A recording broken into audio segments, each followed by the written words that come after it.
We had a second World's Fair here in 1933. That's the fourth star on our flag, which leaves the first star, which represents the first time the American flag was flying over this part of the country at Fort Dearborn. Fort Dearborn was the most western fort in the United States right around 1800.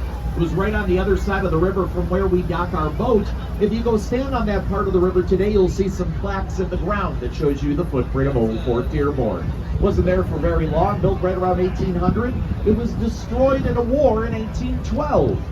Anybody know the name of the war? The War of 1812. Yeah, we don't ask any difficult questions on the tour. Now, I know that's a lot to keep track of, but there's an easy way to remember all of that.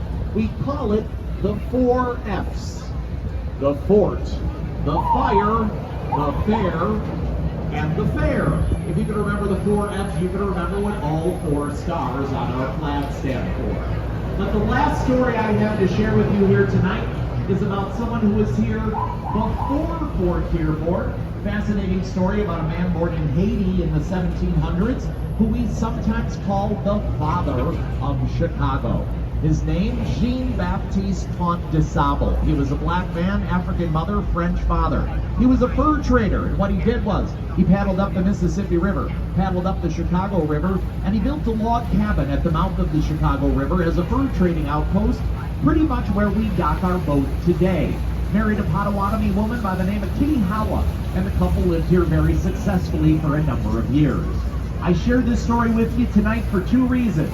The first one being, if you were here right around 1790, there'd be a log cabin where we dock our boat. The river would be right next to that.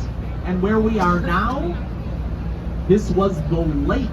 Not only were none of these buildings here, none of this land was here. This is all landfill that we built up over time. So in 1790, Chicago was just one log cabin. But the other reason I share this story with you, and probably more importantly, is because it's a great example of how Chicago has always been a city of immigrants right from the very beginning. Unless you're an indigenous person, everybody who lives here came from somewhere else. Part of what makes our city so great, part of my own personal story as well. My father originally from Greece. My mother born here, but a few generations back, her ancestors were from Ireland.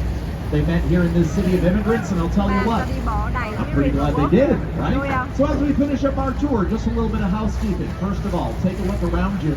Make sure you grab all your stuff. We don't want you to forget anything on the boat. If there's any trash around you, we ask that you drop it off at one of the garbage cans on the way out. We thank you in advance for that. As we begin our docking procedure, I would ask that you all